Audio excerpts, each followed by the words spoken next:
Hey there, sleuths. Welcome to the Detective's Den, your one-stop spot for unpacking mysteries, cracking cases, and diving deep into the unknown. I'm your name, and I'll be your guide on this investigative journey. Globe showing Europe, Africa. Now tell me, from which corner of the globe are you tuning in today? Drop your location in the comments below. Let's see just how far our detective network reaches. Chapter 1, An Invitation to Styles Court.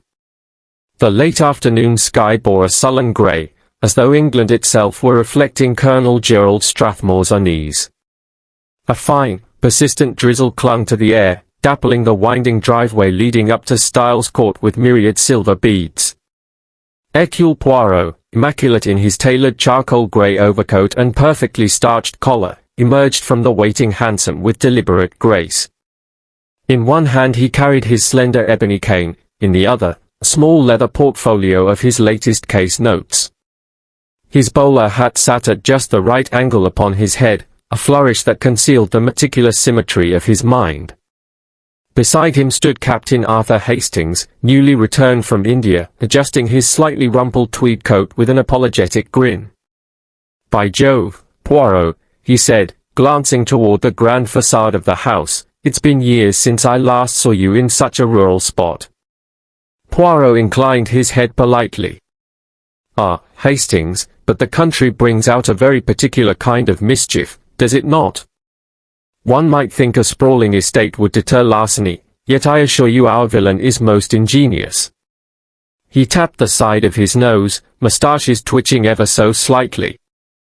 The two men strode up the wide stone steps, water pooling briefly in the shallow grooves before trickling down. A footman in black livery opened the heavy oak door, revealing the broad entrance hall with its gleaming marble floor and high, arched ceiling. Portraits of stern ancestors in oil-lined frames gazed down from the wainscoted walls, their eyes seeming to follow the newcomers as they crossed the threshold. "Monsieur Poirot, Captain Hastings," intoned the butler, "Mr. Spencer," with a slight bow. His manner was courteous yet guarded, as though he had already formed his own opinions about these visitors. "Colonel Strathmore awaits you in the morning room." Poirot offered a discreet smile. "Merci, Spencer. If you would be so kind as to inform your master that M. Poirot and Captain Hastings have arrived, we shall join him forthwith." "In one moment, sir."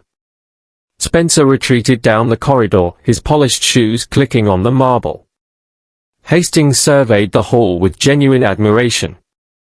"Remarkable house, Poirot.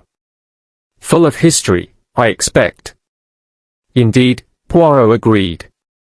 "And full of secrets, mon ami. Even the oldest walls have their confidences, if one listens properly." He paused at the threshold of the morning room and raised his eyebrows, as if bracing Hastings for what lay beyond.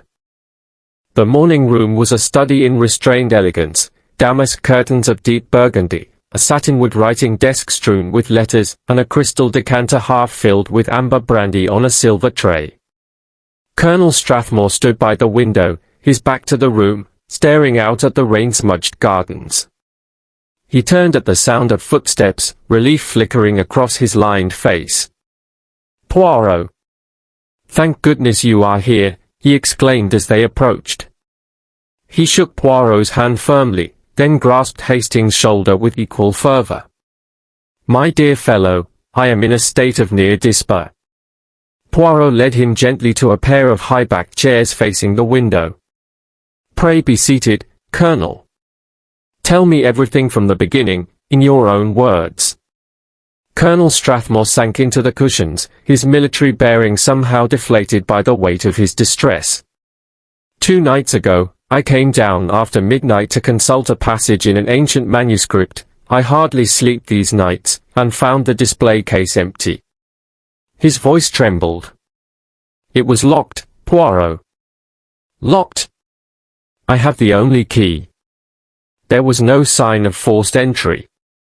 "It is impossible." Poirot sat forward, steepling his fingers. "You say you hold the sole key, no one else?" "Indeed. My wife, Lady Madeline, has never taken an interest in such matters. Nor would I permit anyone else access." He swallowed hard. The manuscript in question dates from the 17th century. A rare illuminated folio, bound in leather embossed with the Strathmore crest. It came to my family through marriage, and its value, sentimental and financial, is beyond measure.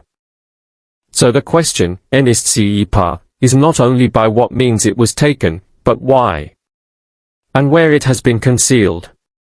Poirot waved an elegant hand. "I shall of course inquire as to your domestic arrangements, who sleeps where, and with what habits. But first," he paused, raising a single finger, "the physical evidence in the library itself." Colonel Strathmore rose, a flicker of hope in his eyes. "Come, I will show you." The library lay at the end of a narrow corridor, its door slightly ajar.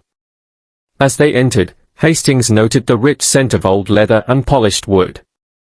A semicircle of tall bookshelves ringed the room, interrupted by the glass display case set into the southern wall. Poison green velvet lined its interior. Poirot approached with deliberate steps, his eyes narrowing. "Observe, Hastings, the lock shows no evidence of tampering. The glass is unbroken, the hinges align perfectly. And yet, the manuscript has vanished." Poirot crouched to examine the floor. "Here, the carpet." He pointed to a faint indentation in the Persian rug, as though something heavy had been shifted. "See how the nap is disturbed." Hastings leaned in. "Yes, there's a slight wrinkle here." He crouched further. "Is that a stain?" Poirot produced a small magnifying glass from his waistcoat pocket and held it above a dark blotch near the edge of the display. "Exactly. India ink, I believe." He tilted his head, scrutinizing the stain. "It appears that during the removal of the manuscript, ink has dripped, most likely from a pen held by the culprit. A slip of the hand in haste or nervousness." "How extraordinary," Colonel Strathmore whispered. "Would one leave such a trace by accident?" "Ah, mon ami, no detail is too small for the moustaches of Poirot." He straightened, dusting imaginary specks from his coat. "This ink clue suggests the thief was working within the room, not from outside.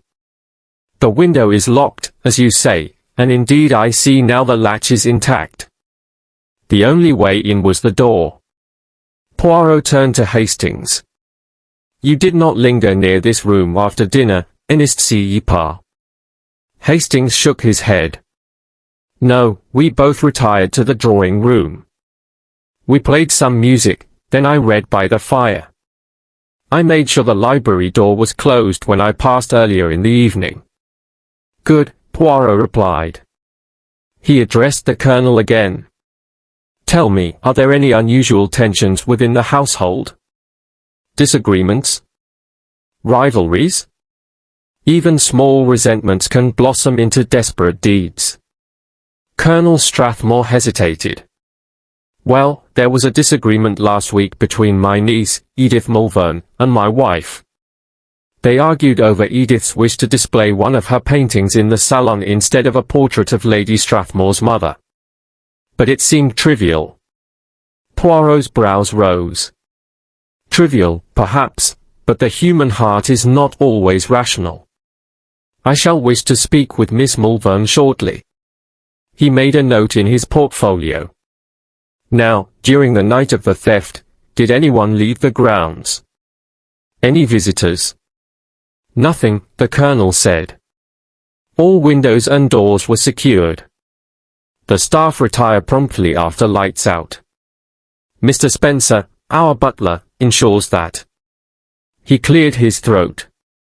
"I do not wish to cast aspersions on my household, Poirot, but I confess I do not understand how this is possible." Hastings looked to Poirot. "What do you make of it, old chap?" Poirot paused thoughtfully, retrieving a small notebook and pencil from his pocket. He made a careful sketch of the stain's location relative to the display case, annotating it with neat French.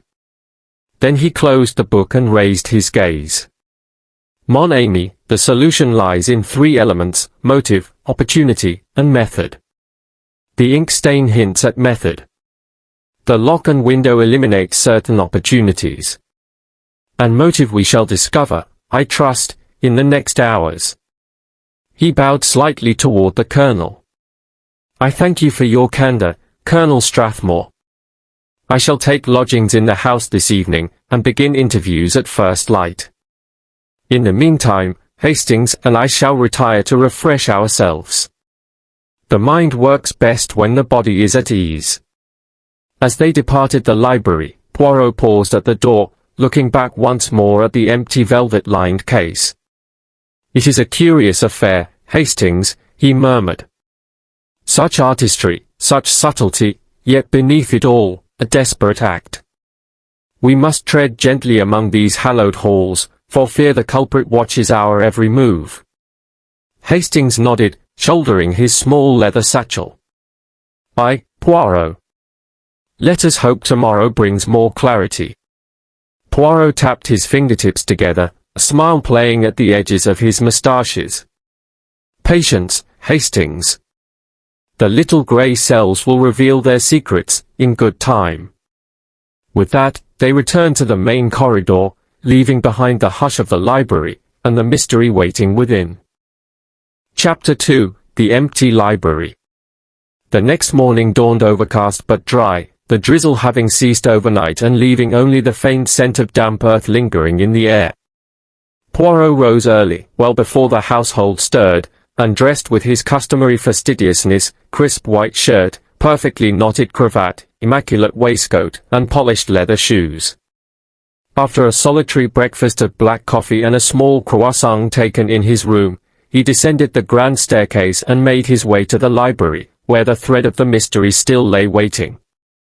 The heavy door stood slightly ajar, as before. Poirot paused in the corridor, leaning in to inhale the familiar aroma of leather and old paper. He produced a slender key, not unlike those used for the Strathmore display cases, and fitted into the lock, purely as a demonstration for Hastings, who followed a few paces behind. Observe, Hastings, said Poirot, turning the key. The mechanism works without friction. We see still no sign of forced entry. Whoever removed the manuscript possessed either the key or the skill to manipulate this lock. Hastings nodded, his boots muffled on the carpet. I find it extraordinary. It beggars belief that. Silence, Poirot admonished gently, placing a finger over his lips. He pushed the door open with a delicate hand. Let us proceed slowly. Every scrape upon the wood, every scuff upon the stone, may hold meaning. They entered the library together, tall bookcases crowned with a carved cornice, a Persian rug whose intricate pattern had softened under decades of footfall, and, in the center against the wall, the stark emptiness of the glass display case. The velvet lining, once the backdrop for the 17th century folio, now lay undisturbed save for that solitary ink stain at its front edge. Poirot crouched beside the case, peering at the drip mark through a pocket magnifier. This stain, he pronounced, is not accidental. It is as though the thief carried a fresh fountain pen, slipped, and allowed the nib to alight upon the velvet. The insistence of this stain indicates haste or perhaps nervousness. He rose, glancing about the room. A single mahogany armchair lay overturned, its clawfoot casting a fine shadow upon the dais. The chair back, adorned with leather inlay and delicate brass studs, bore a small scratch, a gouge, as though against a desk corner. Hastings. Poirot beckoned. Come here. Hastings approached eagerly. See this mark upon the armchair? It was not here yesterday. Our culprit evidently moved the chair, perhaps to stand upon it, and in doing so caught the corner of this desk, scratching the wood. Hastings bent to examine the floor. I notice, too, that the chair is staining the rug slightly. Is that blood? His voice held a tremor. Poirot's expression remained impassive. A common misconception, my friend. That darker patch beneath the chair is simply the natural darkening of the wool under compression. But look here, he pointed to a faint smudge on the desk's edge. This is a partial fingerprint. We might have it lifted later, though I suspect the assassin of this crime is no mere amateur. He tapped his moustaches. Notice how perfect the glass remains, and that the lock was carefully disengaged from inside. The thief knew precisely what to do. Hastings straightened. And yet no one saw or heard anything. On the contrary, Hastings, there was subtle movement. A foot scrabbled here, beyond the carpet's edge, testing for give or tilt. Remnants of soil, freshly tracked from outside, despite the closed windows. Poirot knelt again, brushing aside a few fibers of the rug to reveal a small clump of earth. See, the mud appears fresh, not yet ground into the pile. A type of London clay, I would say, not native to these lawns. And you think the thief came from outside? Not precisely. More that she or he transferred that mud inside, most likely on the sole of a shoe. But more of that anon. Let us interview those who first discovered the crime. He rose, smoothed his waistcoat, and beckoned Hastings to follow. They retraced their steps to the morning room, where Colonel Strathmore and his wife, Lady Madeline, waited anxiously. Madame Strathmore's violet silk gown, rich with embroidery, whispered softly as she rose to greet them. "Poirot," she began, with measured composure, "I trust you have made progress." "In good time, madam. We shall require your assistance presently." He nodded graciously and led Hastings to a corner where the butler, Mr. Spencer, stood at rigid attention. "Spencer, did you personally lock the library last night?" The butler inclined his head. "Yes, monsieur. I ensured that both the door and the windows were secured." "Did you notice anything unusual during the night watch?" Spencer's brow creased. "Only that I heard a faint scuffing noise at approximately 11:30. I thought it merely the wind against the shutters, and I returned to my duties." Poirot tapped a pencil against his notebook. "Scuffing, you say? Did the noise recur?" "No, monsieur. I heard it but once, and I paid it little heed." Spencer's voice was steady, but Poirot detected a slight tremor in the butler's fingertips. "Thank you, Spencer." Poirot closed his notebook with a snap. "Now, Lady Madeline, did you retire to bed before 11? "Not until closer to midnight, actually," she replied. "I was reading in the drawing room. I returned to my chamber to fetch a shawl." She paused, as though recalling something. "I did pass the library door on the way. I thought I caught the sound of someone moving within, but I assumed it was the colonel looking for his manuscript." "A plausible assumption," Poirot conceded.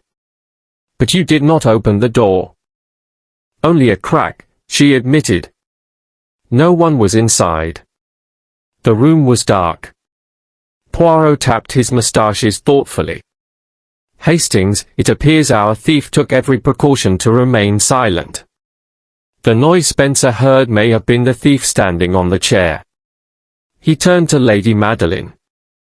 "Madam, did you mark the time more precisely? Was it before or after 11:30? Madame Strathmore frowned. "I cannot be certain, 10 minutes either side." "Very well." Poirot nodded. "Patience is the key. We shall speak with Miss Malvern, Mr. Everett, and the servants in turn. In the interim, I wish to examine the library once more." He rose and swept from the room, Hastings and Spencer following. Back in the hushed sanctum, Poirot crouched beside the display case again. "Hastings," he whispered, "stand guard here while I search the shelves." He ascended the rolling ladder and began inspecting each volume in turn, pressing his fingers to their spines, checking for loose pages, tabs, or inserted letters. After several minutes, he descended and placed a small scrap of paper on the desk. Observe this minute fragment. The texture is not of modern manufacture, but the handwriting, swirled, deliberate, bears striking resemblance to that on the partial letter found yesterday. The paper is cut with scissors, the edge slightly serrated. Hastings took the scrap gingerly. Could it be from the manuscript itself? No, no, Poirot smiled.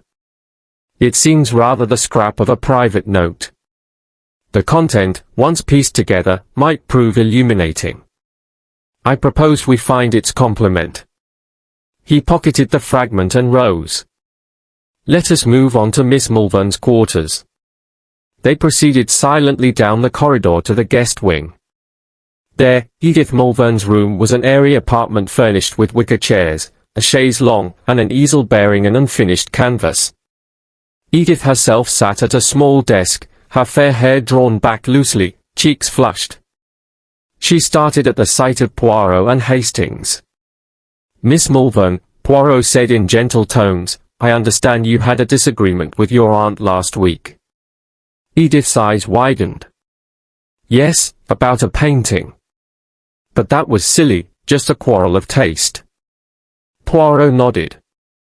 Tell me, Edith, did you ever enter the library after dinner? She hesitated. Once, briefly. I sought a volume on medieval art for my own work. The study door was closed, I did not enter. What time was this? About 9:30. She bit her lip. Why do you ask? Just seeking clarity. Poirot's gaze was kind but penetrating. And did you notice anything unusual, the smell of ink, perhaps? A sound? Edith shook her head. I heard nothing. It was quiet. She rose, smoothing her skirt. I don't believe I'm of much help. On the contrary, mademoiselle, Poirot said, inclining his head. Every detail helps us weave the pattern. Even absence of evidence is evidence of absence in the right hands. Edith nodded uncertainly and sank back into her chair, eyes downcast. Poirot and Hastings exchanged a glance and moved on.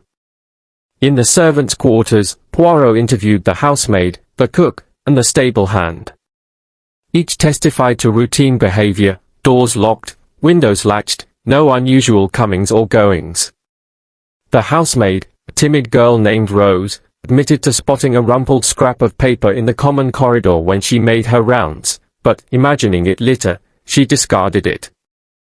Poirot, naturally, took possession of the paper's twin half. By noon, Poirot reconvened with Hastings in the library. He placed the two paper halves together and traced their edges. Voila, he exclaimed softly. They form a message, I fear I cannot remain silent, too long buried beneath, then the remainder is missing. He tapped his moustaches with delight. A confession of some kind, Hastings, hidden within these walls. We must discover the rest. Hastings whistled. But where? We've searched every room. Every room save one, Poirot said with a grin. There is behind the fireplace in the fine wood panelling a small wicket door, known only to the Colonel's late father. It is used for discreet communications. We shall investigate there. As they moved toward the hidden door, Poirot's eyes gleamed with anticipation. The game, mon ami, is afoot. This mystery is not only of theft but of dark secrets too long suppressed. Our task is to bring them into the light. And so, in the hushed calm of the empty library, Poirot prepared to unmask the deception in Styles' court, one meticulous detail at a time. Chapter 3, Portraits and Parallels. Late morning light filtered through the tall windows of the morning salon, draping the room in a soft, honeyed glow. The heavy velvet drapes, dyed the deep crimson of ripened berries, hung in gentle folds, framing the vistas of clipped hedges and manicured lawns beyond. A grand piano stood in one corner, its lid propped open like a watchful eye. Nearby, a rosewood writing desk bore a single scattering of letters, unopened and awaiting attention. The air smelled faintly of polished wood and the last blossoms of wisteria clinging to the terrace outside. Hercule Poirot stood before the crackling fireplace, his posture composed, his moustaches bristling with concentration. He wore his velvet smoking jacket, a muted midnight blue, and held a small notebook in one gloved hand. In the opposite corner, Captain Hastings leaned against a marble-topped side table, arms folded, observant but ready to assist. The assembled household sat in a semicircle, Colonel Strathmore, tall and erect in his morning coat, Lady Madeline, composed in a tea-grey silk gown, their niece Edith Mulvern, slender and paling in a muted mauve dress, Mr. Leonard Everett, hands clasped before him, impeccably dressed in a tweed suit, Alice Fairchild, the young artist, cheeks still flushed from her walk, and the butler, Mr. Spencer, standing discreetly by the door. Poirot swept his gaze over them, noting each expression with keen precision. "Mesdames et messieurs," he began in his softly accented English, "I thank you for your patience. It is my intention, this morning, to ask each of you a series of questions, brief, perhaps, but essential to our understanding. I entreat your candor. No detail is too small." He turned first to Lady Madeline. "Madam, you graciously admitted yesterday to passing the library door shortly before the theft was discovered." She inclined her head, serene. "Yes, Monsieur Poirot. I had returned to fetch my shawl. The room was dark, but I fancied I heard movement, soft footsteps, perhaps." Poirot tapped his notebook. "Were you startled?" "A little, but I thought it the Colonel seeking his manuscript." I did not pause. Her voice remained steady, her posture unruffled. Poirot noted a slight quiver in her left hand as she folded it in her lap, hardly perceptible, but meaningful. He turned to Colonel Strathmore. "Colonel, you said that only you possessed the library key. Yet the lock shows no sign of forced entry. How many keys were made, and who might have handled them in the past fortnight?" The Colonel frowned in thought. "Only one has been used for decades, Poirot. I did not think to commission duplicates. My late father had a key fashioned for his private use, but that was lost years ago, until our housekeeper found it in the cellar, tarnished and forgotten. I destroyed it immediately. So there was, briefly, a second key in circulation." Poirot arched an eyebrow. "And someone may have used it, then returned it to obscurity." He glanced at Mr. Spencer. The butler inclined his head. "It is as the Colonel states. I found the old key myself, monsieur, and surrendered it at once." His tone was formal, his eyes flicked toward the tall portraits lining the salon walls. Poirot's gaze followed. Above the mantelpiece hung a series of ancestral portraits, stern figures in ruffs and brocade, each bearing the Strathmore crest. "Portraits," he murmured, "record visages across the generations. They bear witness to history's secrets." He stepped closer, peering at one ancestor's eyes, glazed, yet watchful. Clearing his throat, Poirot addressed Edith Mulvern. "Miss Mulvern, you and your aunt disagreed last week over the display of your paintings. Did you feel slighted or embarrassed by her preference for family heirlooms?" Edith's gaze dropped to her lap. Her fingers toyed with the hem of her dress. "I was hurt, not so much by her choice, but by the manner in which she dismissed my work. Art has always been my refuge." She glanced at her aunt. "I worried she might forbid me the salon entirely." "Understandable," said Poirot. He noted the tremor in Edith's voice. Women of her breeding seldom betrayed such vulnerability without reason. "And did you enter the library at any time after this disagreement?" Edith shook her head. "Only as I told you, once at 9:30, seeking a reference book." The door was firmly closed. Alice Fairchild shifted in her seat, her eyes bright behind a fine fringe of lashes. Poirot invited her to speak. "Miss Fairchild, as an artist visiting these halls, you must appreciate the manuscript's beauty. Admit you felt envy. Alice flushed, drawing a hand across her forehead. Envy? Perhaps. I have never seen such delicate illumination. I wished to sketch its borders. But Monsieur Poirot, I would never steal it. She rose, hands clenched.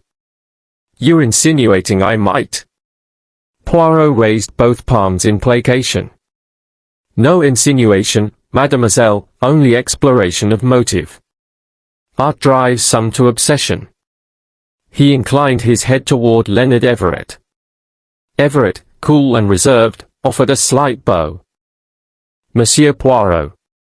His voice was measured. As an art dealer, I advise clients on acquisitions. The manuscript's value is extraordinary. My interest is professional, nothing more. Poirot studied him. Professional interest can blur into personal. Did you propose purchasing it? Everett's lips pressed together. I expressed interest to the Colonel, but he declined. I accepted his decision. Poirot flicked through his notebook. Yet a week ago you were seen examining the display case lock. He paused. Carefully. Did you note its mechanism? Everett's composure wavered. On a professional visit one morning, yes. I inspected all locks in the interest of insurance valuation. He met Poirot's gaze. But that was weeks ago. Poirot tapped the notebook closed. We shall verify the timeline. He stepped back, drawing the disparate threads into his mind. Now, Miss Amis, consider the parallels between us. Like these portraits, each of you has a façade. Beneath it lie personal desires, grievances, ambitions. It is my task to discern the truths hidden behind your expressions. He moved to the center of the room. Madame Strathmore, your calm demeanor conceals, what, exactly? Lady Madeline raised her chin. Nothing untoward, monsieur. I trust you see only courtesy. Perhaps, Poirot conceded, but courtesy can mask guilt. Hastings observed the slight tension in her shoulders. Hastings nodded. Poirot turned to Mr. Spencer. You heard a scuffing noise during your night rounds. The butler inclined his head. Yes, briefly. Would it not be usual to investigate? Spencer's voice remained steady. It was a lesser sound, I thought a shutter rattling. I had duties elsewhere. Poirot noted the slight dilation of Spencer's pupils. Time is precious, monsieur. A servant's duty is to notice the slightest irregularity. Spencer blinked. I shall redouble my vigilance. Poirot paced slowly. Miss Malvern, envy can drive one to theft, especially of a family treasure you believe you deserve. Edith shook her head. I only wished for recognition. And Miss Fairchild, Poirot continued, a visitor who envies at first sight can transform envy into action. Alice sank into her seat, silence strangling her. Poirot paused before Everett. And you, sir, stand to profit if the manuscript enters the market. Everett's jaw clenched. Poirot's voice softened. I do not accuse without cause. But these are the motives that drive men and women to desperate measures. He closed his notebook with a decisive snap. I thank you all. We shall break for luncheon shortly. I trust each of you will observe your usual routines, no special instructions required. Do not attempt to conceal your movements. I will continue my inquiries independently. Tonight, I shall retire to consider your statements and the physical evidence. Rest assured, Miss Amis, I shall leave no portrait unstudied, no shadow unexamined. He inclined his head. You may now withdraw. One by one, the household dispersed, Alice cradling a sketch bag under her arm, Edith glancing uncertainly at her aunt, Madame Strathmore lingering for a moment, then sweeping from the room, Colonel Strathmore nodding to Poirot before following, Mr. Spencer closing the door quietly behind him. As the door shut, Poirot turned to Hastings. "You see, Hastings, each player has presented a note in our symphony of deceit. But the melody is incomplete. We must now search for the discordant chord that reveals the culprit." Hastings smiled wryly. "Quite so, Poirot. And after such a performance, I'm famished." Poirot tapped his abdomen lightly. "Ah, but always time for déjeuner, n'est-ce pas? Fuel for the mind's exertions." He tucked his notebook away. "Come, my friend. We shall break for luncheon, and I shall ponder these portraits and parallels in peace." They crossed the salon to the dining room, as the afternoon sun warmed the polished floorboards, each step carrying Poirot a little closer to the truth concealed within Styles Court's elegant walls. Chapter 4: The Unseen Hand. That evening, after a light repast in the oak-panelled dining room, Poirot excused himself and returned to the library alone. The hush of lamplight and the muted tick-tock of a grandfather clock punctuated the thick stillness, yet Poirot's every sense was alert to whisper and shadow. He donned a pair of white kid gloves and approached the velvet-lined display case with deliberate care. He pressed the tip of a slender jeweler's pick gently into the glass lock, examined the mechanism once more, then withdrew and tucked the pick into his waistcoat pocket. With a soft click, he opened the case, causing the fabric lining to rustle. His eyes fell at once upon a small, cobalt-blue vial lying on its side in the bottom corner, a jar of India ink, identical in hue to the drip on the carpet. He picked it up, balancing it between thumb and forefinger. "Ah, voila," he murmured. The vial bore no label, but its cap was smudged with dried ink, and faint fingerprints marked its glass surface. He set it aside on the desk and retrieved his magnifier. The culprit intended this ink for some purpose beyond mere theft, he observed. Hastings entered quietly at that moment, having noticed the library light aglow through the half-open door. He paused. "You're still here, Poirot?" "Captain Hastings!" Poirot exclaimed, straightening. "Perfect timing. Observe what I have discovered." He indicated the ink vial. "This was brought into the library by our thief. Note the fingerprints. They match neither the Colonel's, nor Spencer's, nor any I have yet seen." Hastings bent to peer. "That certainly confirms someone carried ink into the room." "Precisely. But why?" Poirot's moustaches twitched. "To forge a document, perhaps, or to simulate a confession. Let us look further." He swept his gloved hand across the desk surface, uncovering a fragment of paper beneath a stack of leather-bound folios. He liberated the slip and examined the torn edge. On it, the beginning of a hastily scrawled message. "I cannot endure the silence any longer, too many truths buried where none may see." The script was hurried, uneven, unlike any of the crisp handwriting he had collected in the morning. Poirot compared it to the scrap found yesterday, and Hastings nodded when the pair matched perfectly. So the author returned, in haste, to add to this note, Poirot concluded. But why leave it here, in full view? A red herring, perhaps, to draw our attention. He pocketed the fragment carefully in a folded tissue. He turned to the display case and raised an eyebrow. One would think the manuscript would be the sole target. Yet an ink vial and a half-finished confession, both left behind. A taunt, or a distraction? Hastings ran a hand through his hair. Makes one feel the game is quite personal. Indeed, Poirot agreed. He crouched on one knee to inspect the underside of the velvet lining. But the true art lies beneath the obvious. Hastings observed these minute abrasions along the case's lower edge.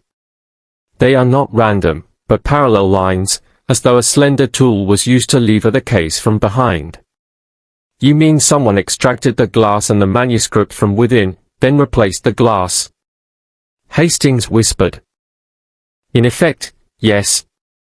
But see here, Poirot pointed to a tiny indentation on the desk's polished surface, a spring latch catch. This desk conceals a hidden door in the wall panel behind it. He rose, his coat tails brushing the Persian rug. I observed such a mechanism earlier, but I wish to examine it unobserved by the household's watchful eyes. He rattled the desk drawers softly until he found a slim key and fitted it into the lock at the back. A quiet click followed, and a small panel to the right of the fireplace slid open, revealing a narrow recess, dark and empty save for a few motes of dust. Beyond it, the wall's plaster bore a faint outline suggesting an inner chamber. Hastings peered inside. A communication wicket, perhaps. Or a secret cupboard. Poirot illuminated the recess with a silver-bladed penlight. This passage leads behind the panelling, likely to the servants' corridor. A clever design by the Strathmore ancestors to pass discreet messages or valuable items unseen. He withdrew the light and replaced the panel. I must investigate that hidden corridor at the earliest safe opportunity. Hastings nodded. And the scrap of paper? Safe in my pocket, mon ami.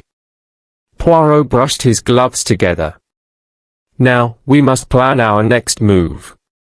I suspect that our thief has already used this hidden door to smuggle out the manuscript. But when? Last night, or earlier? He stood in the center of the room, as narrowing as he surveyed the leather armchairs, the tall bookcases, and the empty case. Noises were heard. Spencer mentioned a scuffing sound around 11:30. Lady Madeline thought she heard someone moving a chair around midnight. I venture the manuscript was taken between those times. There's still the matter of those footprints, Hastings reminded him. Mud from London clay, you said. Yes. Notice here, Poirot slid the chair slightly, revealing the pale wall beneath, that patch of carpet, damp at its edge. The mud was transferred, but only lightly ground in. The thief must have worn overshoes, then removed them here to avoid tracking more mud. He lifted a fringe of the rug and found a single footprint pressed into the floorboards, size 7, narrow instep. An elegant foot, likely a woman's. Hastings whistled softly. That seems to rule out some suspects. Poirot returned the fringe and replaced the chair. But leaves others. We must tread carefully. I intend to search the servants' corridor for matching traces and examine each household member's shoes under pretext. Tomorrow, after breakfast, I shall request that Spencer dust the soles of everyone's footwear for my inspection. He pocketed the ink vial and the paper fragment, smoothing his jacket. Tonight, Hastings, we sleep on these clues.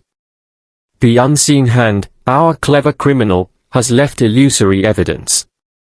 We must unmask the trickery and discover the true method. Outside, rain began again, pattering softly against the windows. The library lamplight burned against the gloom, as though Poirot's little grey cells illuminated every corner of deceit within. Hastings shook his head in admiration. Remarkable, Poirot, to find meaning in an overturned chair and a rogue vial. Poirot pressed a finger to his moustaches. Details, mon ami, reveal the hidden strings. We imagine nothing, but observe everything. Tomorrow's revelations will be, I promise you, most instructive. He took Hastings's arm and guided him toward the door. Come now, rest your mind and your body. The game is afoot, but the greatest surprises belong to dawn's light.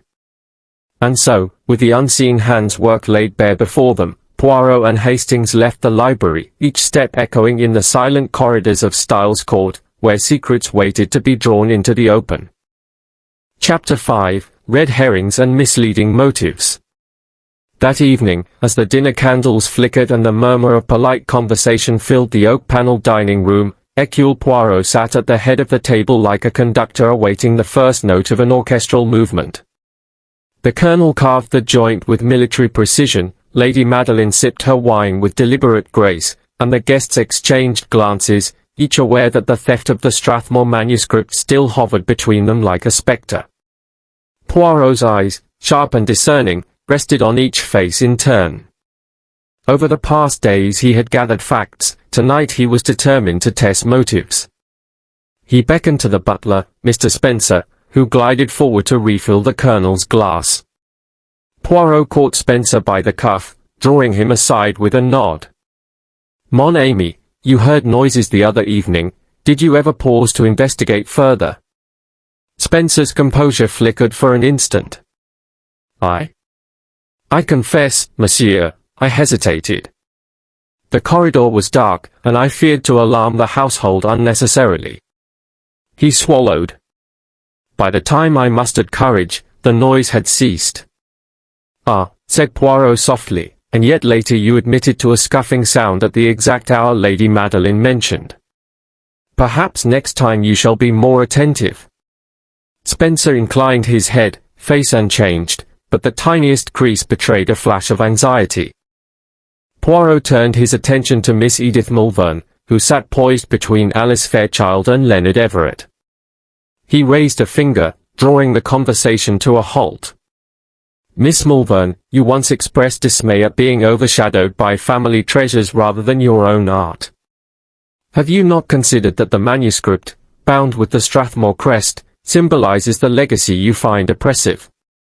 Edith's cheeks colored. She glanced at her aunt, then back at Poirot.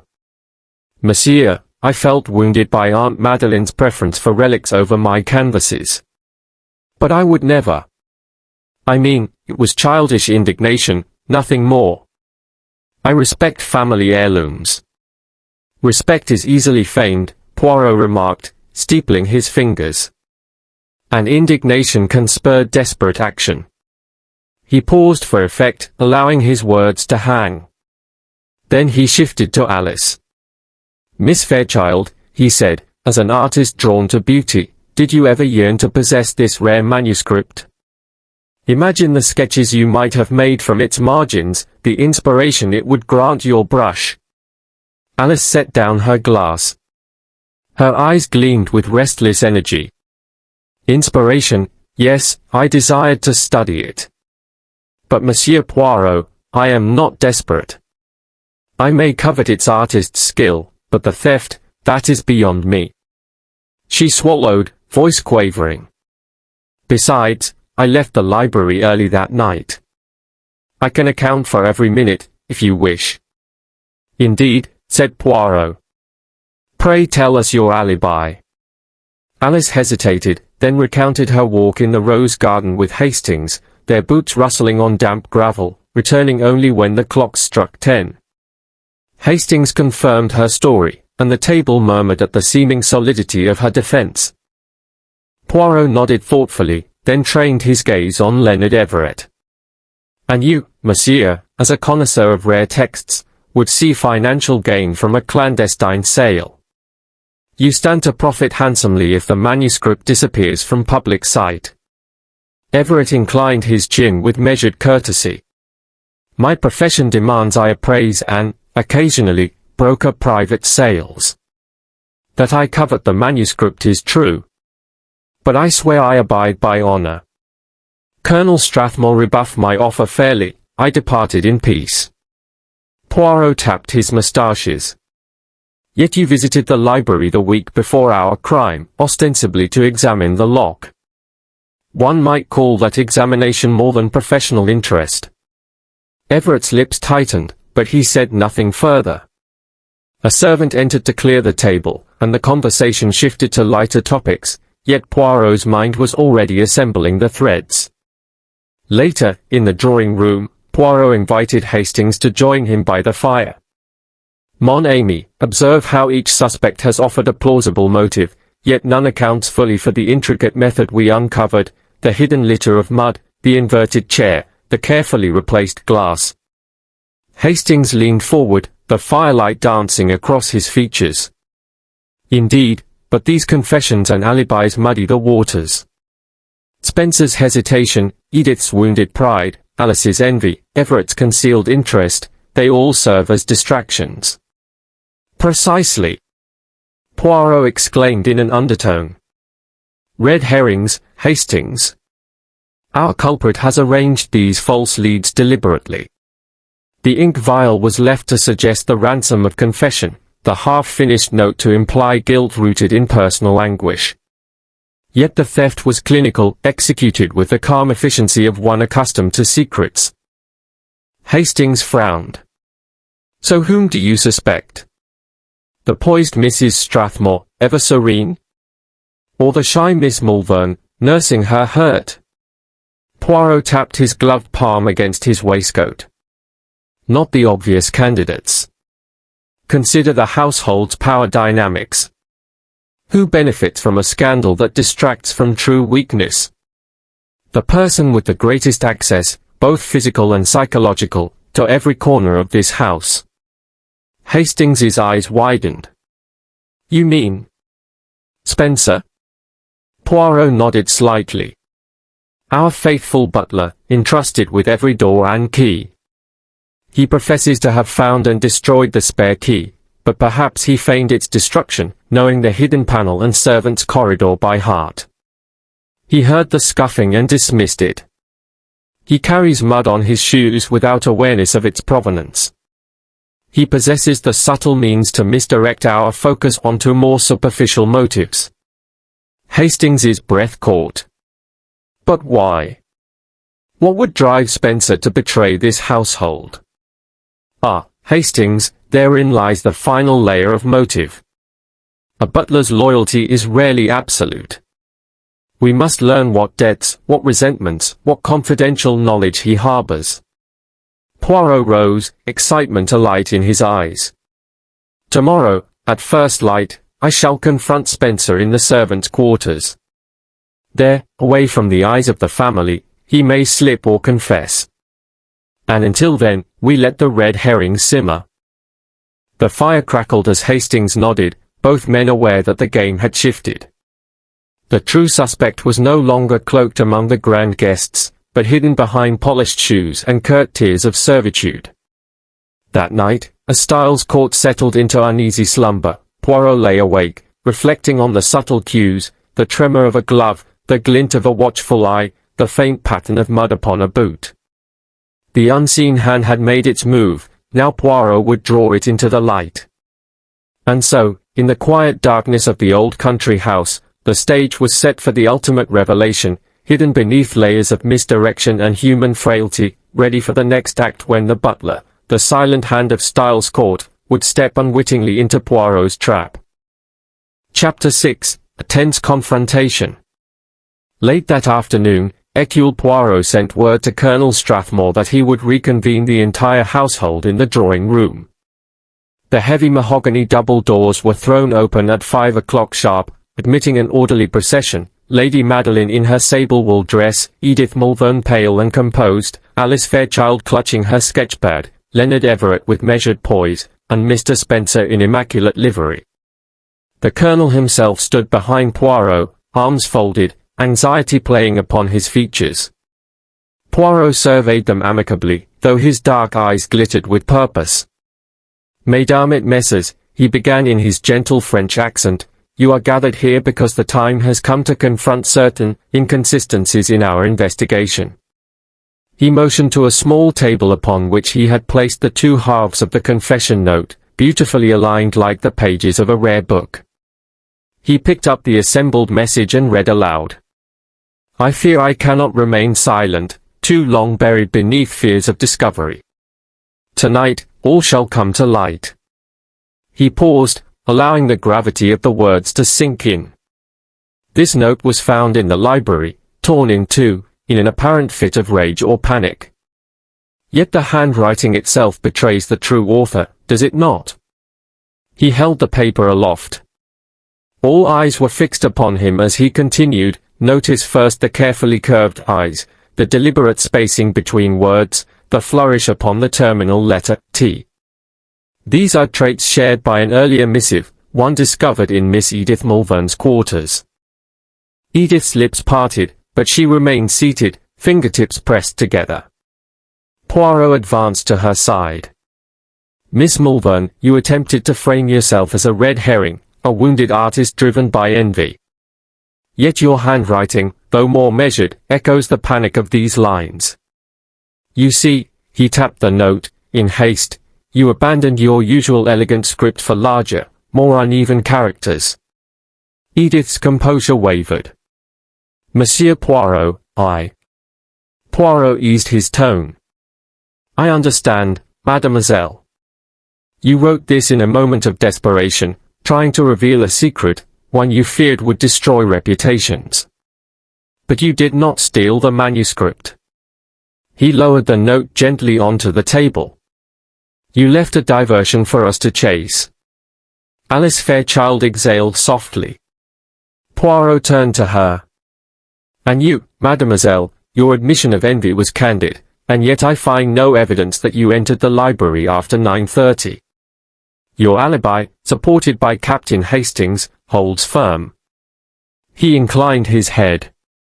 Your motives were heartfelt, but your conscience honest. Alice relaxed, a faint color returning to her cheeks. Poirot then regarded Leonard Everett.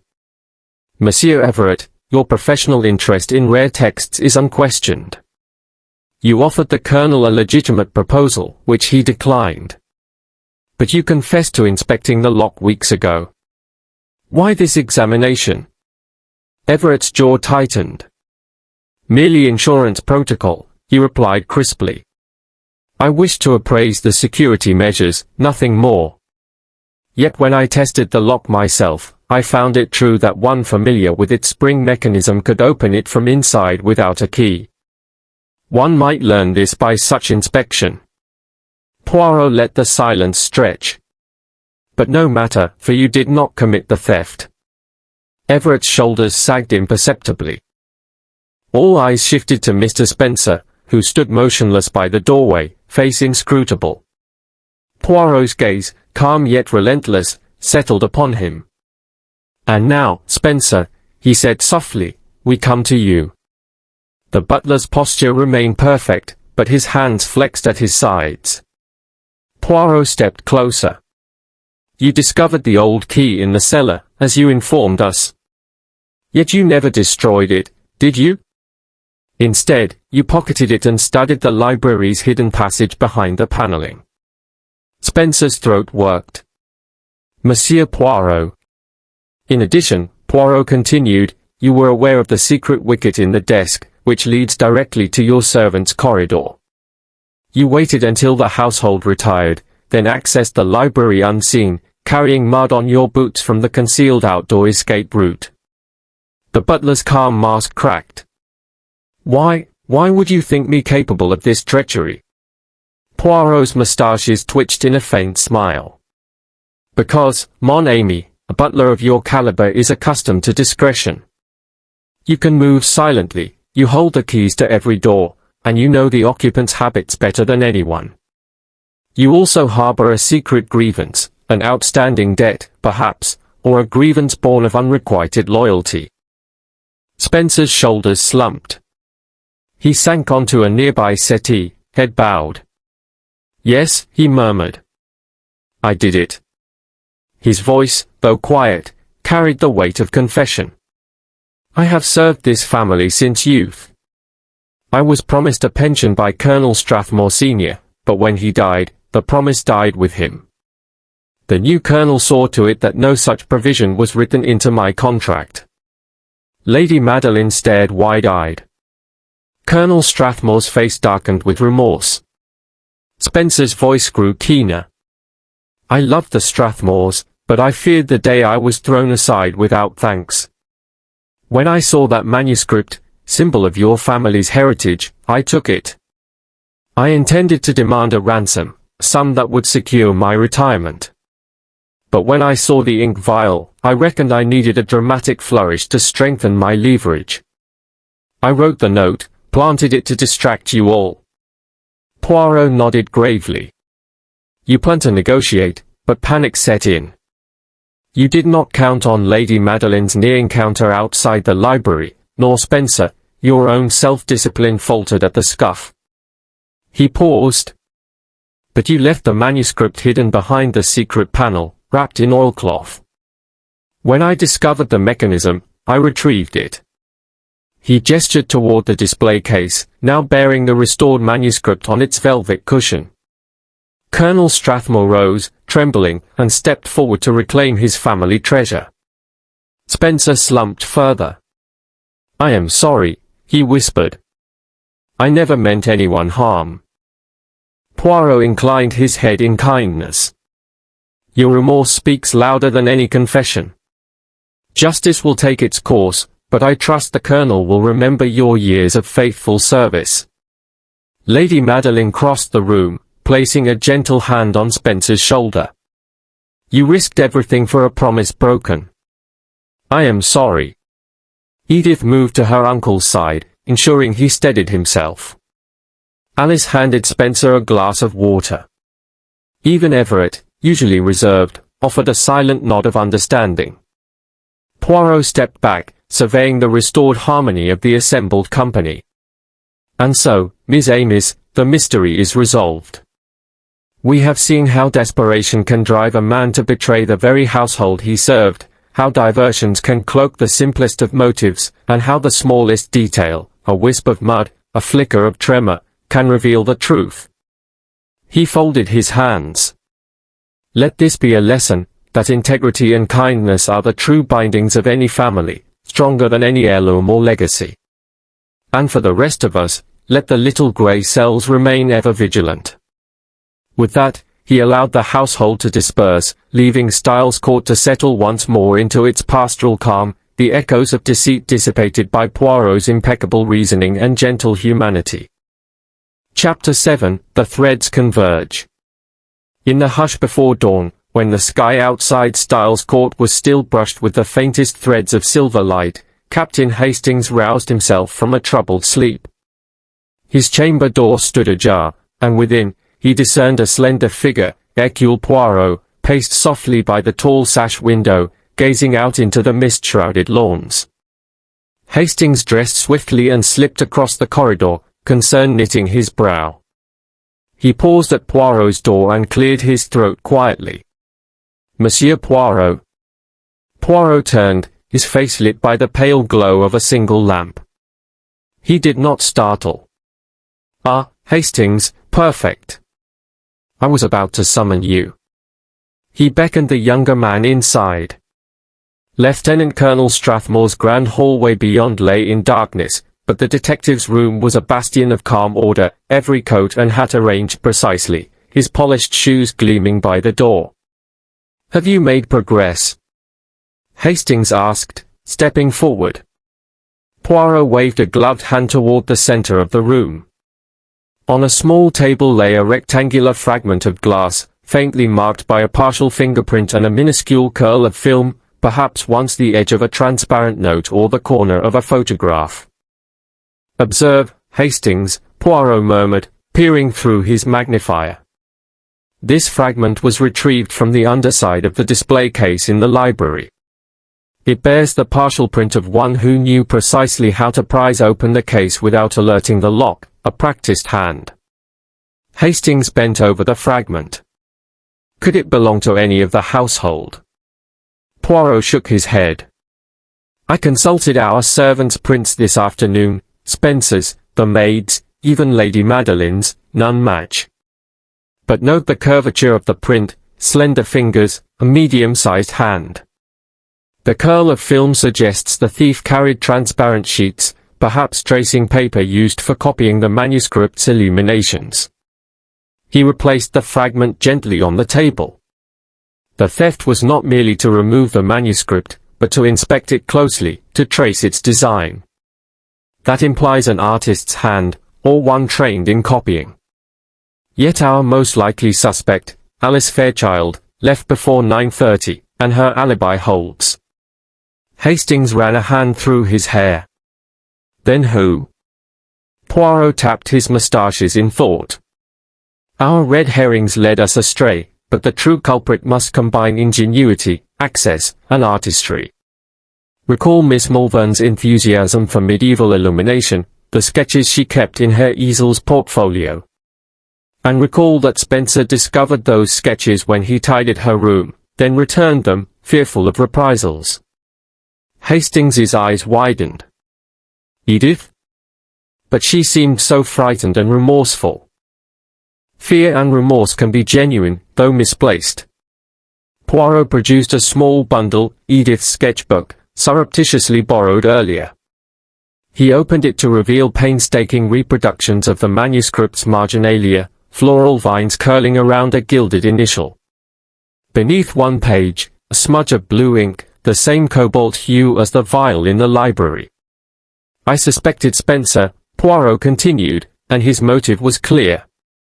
But he was a convenient scapegoat for an entirely different crime, the removal of portions of the manuscript's miniatures. Spencer may have stolen the folio itself, but someone else extracted its more delicate plates. Hastings frowned. You think two people were involved?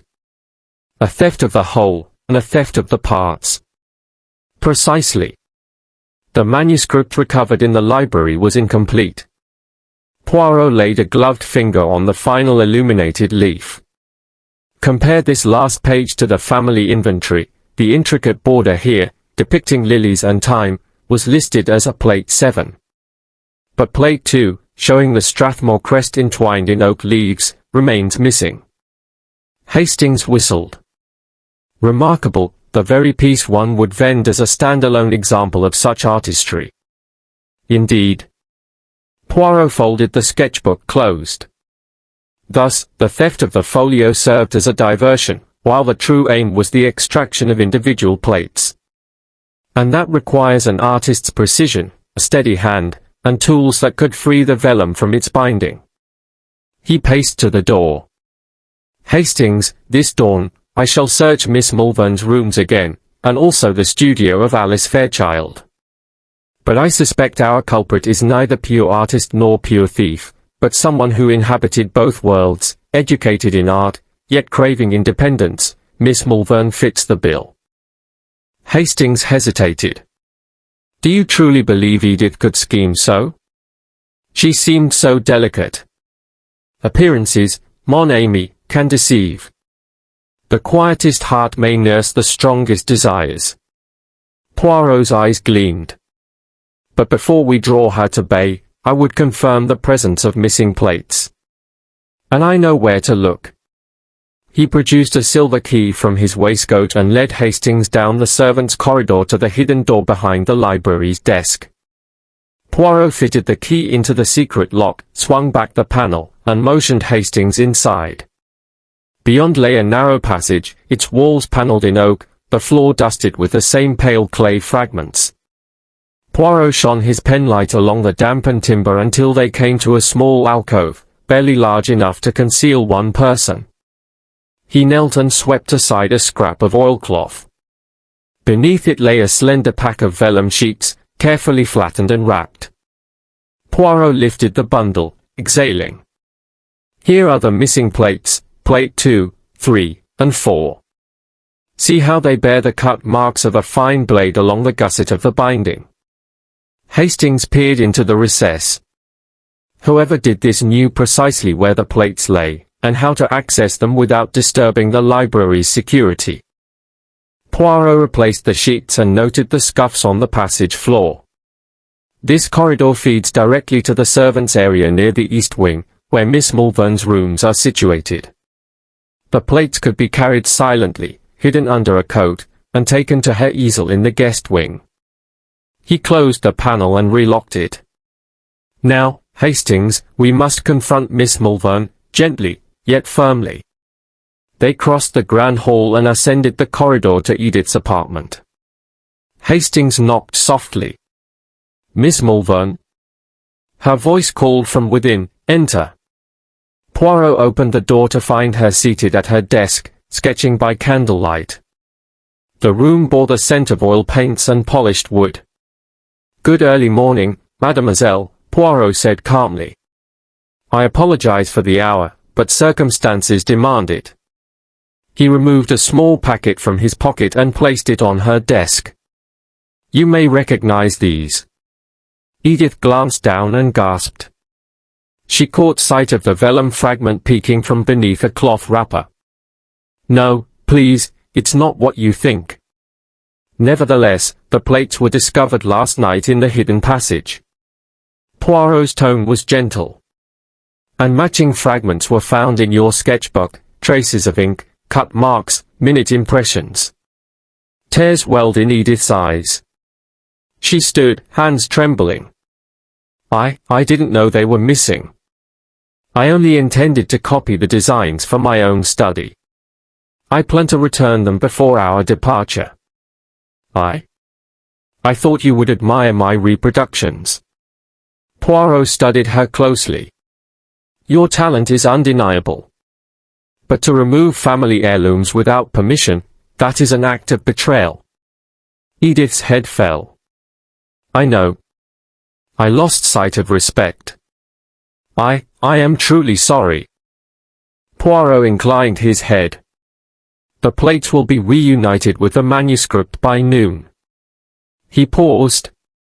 "The larger theft, you must understand, is attributed to Mr. Spencer, whose desperate act I have already resolved. But your transgression is separate, born of ambition." Hastings placed a hand on Edith's shoulder. "We all err, Edith. Better to admit and amend." Edith nodded, the first flush of dawnlight framing her. How will I make amends?" Poirot folded his hands. "Apologize to your aunt, mend the folio's binding, and promise never to transgress again.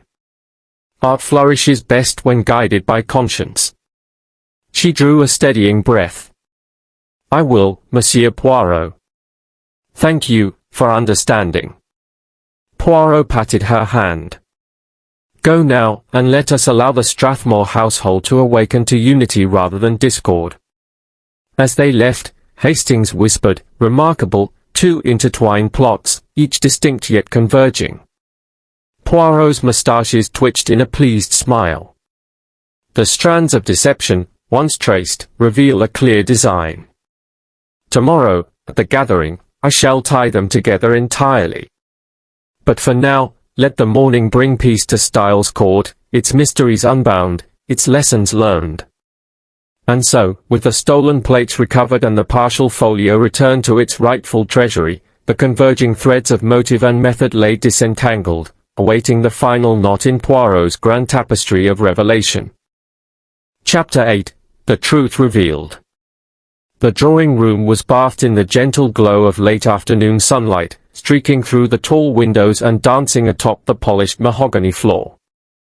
A hush fell as Colonel Strathmore, Lady Madeline, Edith Mulvern, Alice Fairchild, Leonard Everett, and Mr. Spencer took their places at the invitation of Hercule Poirot. Even Captain Hastings stood by quietly, his gaze fixed upon the detective's poised figure. Poirot rose from his seat by the fireplace, his dark eyes bright with anticipation. He laid a slender hand upon the mantelpiece and addressed the assembled company in his soft, measured tones. "Mesdames et messieurs, we stand at the close of our inquiry into the mysterious disappearance, and partial dismemberment, of the 17th century manuscript. All threads of this tapestry are now within my grasp, and it is my pleasure to unveil the full design." He turned first to Colonel Strathmore. "Colonel, you have endured much anxiety over the loss of your family treasure. Yet I trust you have found comfort in its safe return." The colonel inclined his head and offered a grateful smile. Poirot's moustaches quivered. "Let us begin with the most evident culprit, our loyal butler, Mr. Spencer." Spencer stiffened, glancing nervously at the others. "What you may not have realized," Poirot continued, "is that the theft of the complete folio served primarily as a diversion, drawing our attention from a more calculated crime, the extraction of the individual illuminated plates. Mr. Spencer, your motive lay in debt, true, yet you lacked the artistic skill to separate those delicate vellum pages without tearing. Thus you enlisted an accomplice, one whose hand trembled with both aspiration and guilt." Spencer's face paled. "Monsieur." Poirot turned to Edith, whose cheeks had flushed at the morning's confrontation. Miss Malvern, I apologize for my earlier implication in the removal of the complete manuscript.